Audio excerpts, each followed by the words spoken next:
আসসালামু আলাইকুম, রাজু আছি আপনাদের সাথে। কি অবস্থা সবার? সো আজকে আমার সামনে যে ফোনটা দেখতে পাচ্ছেন এই ফোনটার মডেল হচ্ছে আইটেল A70।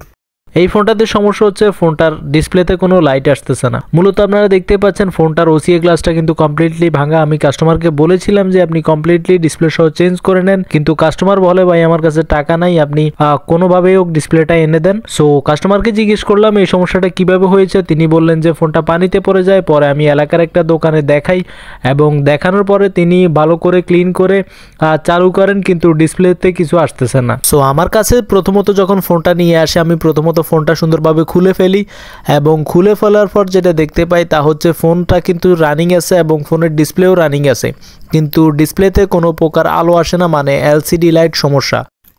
সো এই ফোনটাতে এলসিডি লাইট সমস্যা কোথা থেকে হয়েছে আমরা কিন্তু অলরেডি ফাইন্ডিং করে ফেলেছি এর আগে, অ্যান্ড স্ক্রুগুলো কিন্তু আমরা আগেই খুলে রেখেছি যাতে ভিডিওটা বেশি লম্বা না হয়ে যায়। আর আরেকটা কথা হচ্ছে এই ফোনটা যেহেতু পানিতে পড়া ফোন আর সেহেতু লাইটিং সমস্যা অনেকগুলো জায়গা থেকে হয়ে থাকতে পারে। এছাড়াও যদি ডিসপ্লের ভিতরে পানি যেয়ে থাকে সেক্ষেত্রে ডিসপ্লেটা চেঞ্জ করতেও হতে পারে। সো আমি কাস্টমারকে বলেছিলাম যে এই ডিসপ্লেটাতে যেহেতু লাইটিংয়ের সমস্যা আপনি কমপ্লিটলি চেঞ্জ করে ফেলেন। উনি বলতেছেন না আমার কাছে এখন টাকা নেই, সেজন্য আসলে আপনি শুধু আমাকে লাইটিংটা এনে দেন। পরবর্তীতে আমি কাস্টমারকে বললাম যে লাইটিং আনলেও দেখা যাবে ডিসপ্লের ভিতরে পানিগুলো থাকবে, সেগুলো দেখতে খারাপ দেখা যাবে।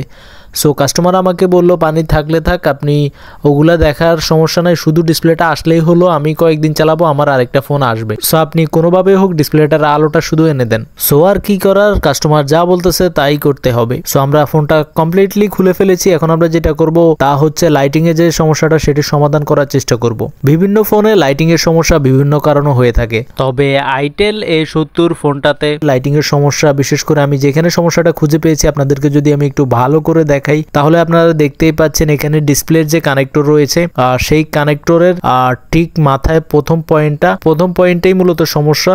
এন্ড আপনাদেরকে যদি আমি একটু ভালো করে দেখানোর চেষ্টা করি তাহলে আপনারা দেখতেই পাচ্ছেন কোন পিনটাতে সমস্যা। এই পিনটাতে মূলত সমস্যা, এন্ড এই পিনটাতে আমরা ছোট্ট একটি জাম্পারিং করব, মাইক্রো জাম্পারিং। এই জাম্পারিং করার পরেই আসলে ধারণা করতেছি আমাদের যে লাইটিং সমস্যা সেটার সমাধান হয়ে যাবে। আর আরেকটা কথা হচ্ছে মাইক্রো জাম্পারিং করার সময় অবশ্যই খেয়াল রাখবেন যেন আয়রনের মাথাটা অনেক চিকন হয়, কারণ অনেকেই আছে মোটা আয়রন দিয়ে কাজ করে, পরবর্তীতে মোটা আয়রন দিয়ে কাজ করতে গেলে লাইনগুলো শর্ট হয়ে যেতে পারে। সেজন্য অবশ্যই মাইক্রো জাম্পারিং করার সময় অবশ্যই চিকন আয়রন ব্যবহার করবেন।